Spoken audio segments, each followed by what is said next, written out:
اعوذ باللہ من الشیطان الرجیم بسم اللہ الرحمن الرحیم الف لام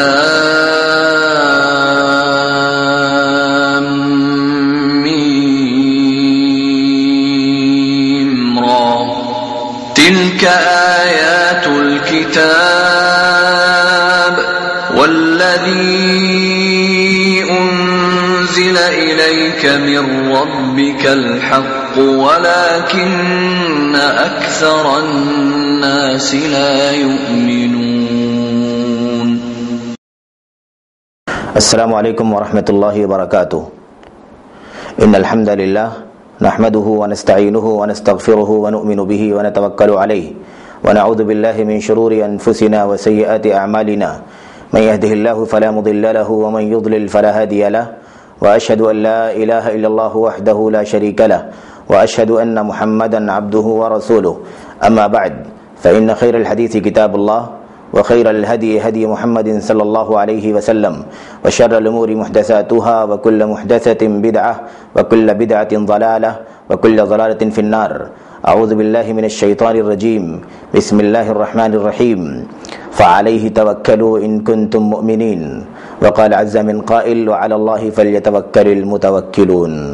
وقال عز من قائل وإن يمسسك الله بضر فلا كاشف له إلا هو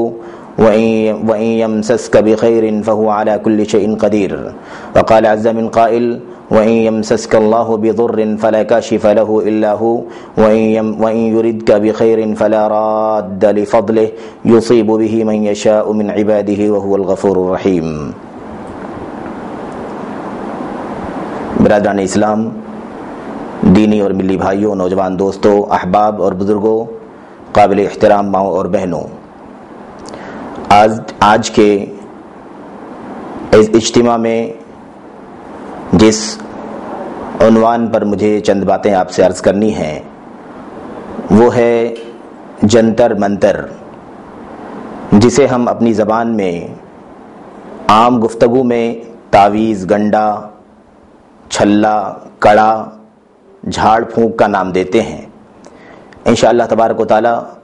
قرآن کریم اور نبی کریم صلی اللہ علیہ وسلم کی سنت کی روشنی میں اور صحابہ کرام سلف صالحین کے اسوے کی روشنی میں اس موضوع کے تعلق سے چند باتیں عرض کرنے کی کوشش کروں گا۔ اللہ سے دعا ہے کہ اللہ تعالیٰ مجھے اور آپ کو کتاب اللہ اور سنت رسول صلی اللہ علیہ وسلم کی اصولوں کی روشنی میں زندگی گزارنے کی توفیق عطا فرمائے، آمین یا رب العالمین۔ موضوع کا آغاز کرنے سے پہلے بنیادی طور پر تمہید کی طور پر میں توکل اور اللہ پر بھروسے کے سلسلے میں قرآن کریم کی جو آیتیں میں نے پڑھی ہیں اسے آپ کے سامنے واضح کرنا چاہتا ہوں، کیونکہ یہ جو موضوع ہے تعویذ، گنڈا، پلیتا، جھاڑ پھونک،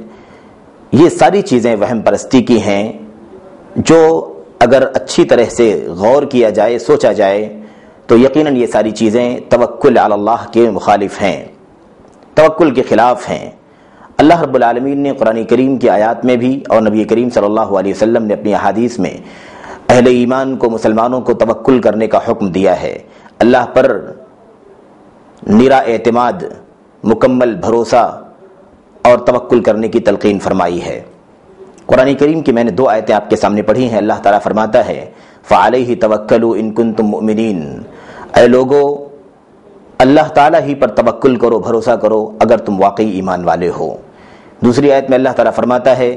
وَعَلَى اللَّهِ فَلْيَتَوَكَّلِ الْمُتَوَكِّلُونَ، اللہ تعالیٰ ہی پر بھروسہ کرنے والوں کو بھروسہ کرنا چاہیے، اللہ تعالیٰ ہی پر توکل کرنے والوں کو توکل کرنا چاہیے۔ توکل کے سلسلے میں یہ دو آیتیں اور اس معنی کی اور بھی بے شمار آیتیں ہیں، اس بات کا حکم دیتی ہیں کہ ایک مومن کو، ایک اللہ کے خالص بندے کو جس کا ایمان ہو اللہ رب العالمین پر اور یوم آخرت پر، اسے چاہیے کہ اپنی دنیا کے تمام تر مسائل میں، آخرت کے تمام تر مسائل میں، اسے زندگی کے تمام تر گوشوں میں اگر کسی پر توکل، حقیقی توکل، بھروسہ کرنا چاہیے تو صرف اور صرف اللہ رب العالمین کے ذات بابرکات پر کرنی چاہیے، کیونکہ تمام تر اختیارات، تمام تر تصرفات، ساری قوت، ساری سطوت، ساری سلطنت اللہ رب العالمین کے ہاتھ میں ہے۔ اس لیے اللہ رب العالمین ہی پر میرا اعتماد ہونا چاہیے۔ یہ اعتماد ایک ایسی بنیادی چیز ہے، توکل ایک ایسی بنیادی چیز ہے جو انسان کے ایمان کا بنیادی حصہ ہے۔ ایمان کا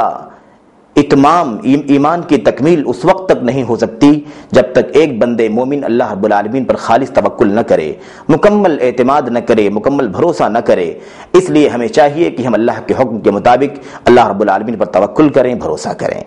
آئیے نبی کریم صلی اللہ علیہ وسلم کی ایک چھوٹی سی حدیث کی روشنی میں اس موضوع کو اور بھی واضح کرتا ہوں۔ اللہ کے نبی صلی اللہ علیہ وسلم نے توکل کا اور بھروسے کا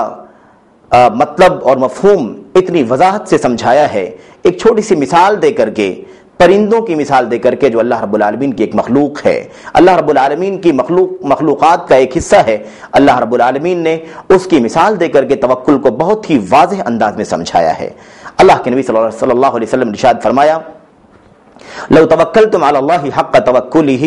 لرزقکم کما یرزق الطیر تغدو خماصا وتروح بطانا۔ اللہ کے نبی نے فرمایا کہ اے ایمان والو، اے لوگو، اگر تم اللہ رب العالمین پر جس طرح توکل ہونا چاہیے، اگر تم واقعی اس طریقے سے توکل کرنے لگو، اللہ پر اسی طریقے سے بھروسہ کرنے لگو، اعتماد کرنے لگو جس طرح اللہ رب العالمین پر اعتماد و بھروسے کا حق ہے، تو اللہ رب العالمین تمہیں بھی ویسے ہی روزی دے گا جیسے وہ پرندوں کو روزی دیتا ہے۔ پرندے اپنے گھونسلوں سے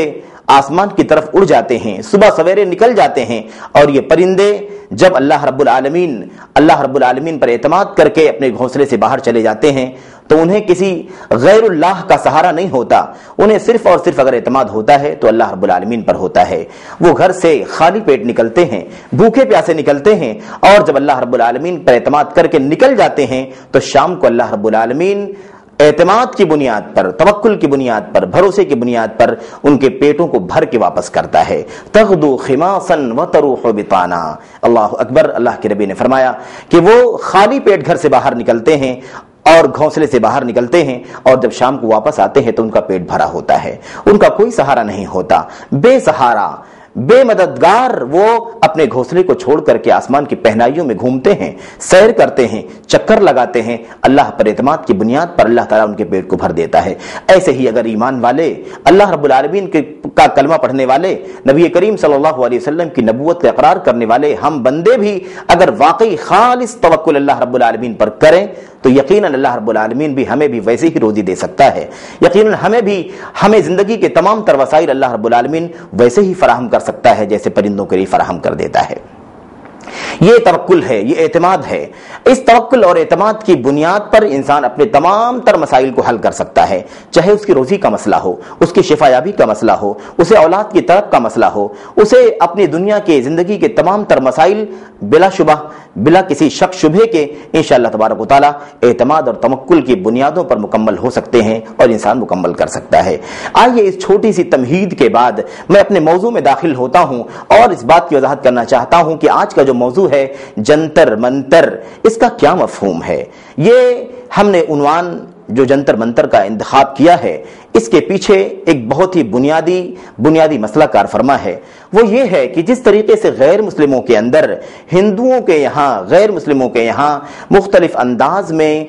چھو منتر ہوتے ہیں، کسی چیز کا علاج کرنے کے لیے، کسی مریض کو شفا دینے کے لیے، کسی پریشان حال کی پریشانی کو دور کرنے کے لیے، جیسے ان کے دھرم گرو لوگ، ان کے بڑے لوگ چھو منتر کر کے اپنے عقیدے کے مطابق کچھ بھی پڑھ کر کے اس پر دم کر دیتے ہیں، یا پڑھ کر کے اسے دے دیتے ہیں، یا اسی کے اوپر پڑھ دیتے ہیں اور چھو منتر کی وجہ سے اسے شفا مل جاتی ہے، اس کا مسئلہ حل ہو جاتا ہے، اس کے مریض کو شفا مل جاتی ہے، اس کی پریشانیاں کافور ہو جاتی ہیں۔ ایسے ہی کچھ اسی طرح کی رسمیں ہم مسلمانوں کے یہاں بھی در آئی ہیں، اور بہت سارے ہمارے مسلمان بھائی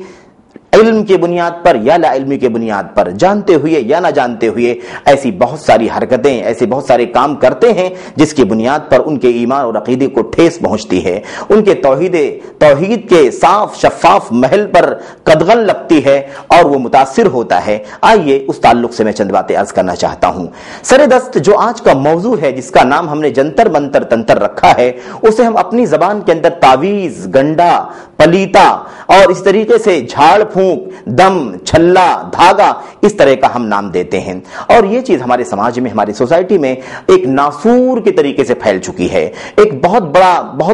بڑا طوفان کھڑا ہے ہمارے سماج میں، ہماری سوسائٹی میں. اور ہمارے جوان، ہمارے بوڑھے، ہماری عورتیں، ہمارے بچے، ہمارے سماج کے ہر طبقے کے لوگ کم و بیش اپنی چھوٹی سے چھوٹی پریشانیوں کے لیے یا بڑی سے بڑی پریشانیوں کے لیے، تمام تر مسائل کے لیے اسی تعویذ، گنڈے، پلیتے، جھاڑ پھونک اور دھاگے کا سہارا لیتے ہیں. اور ایسا لگتا ہے کہ یہ سب سے بڑا وہ وسیلہ ہے جس سے ان کے مسائل حل ہو سکتے ہیں، اور وہ اس پر اتنا زیادہ اعتماد رکھتے ہیں کہ اسے چھوڑنا نہیں چاہتے.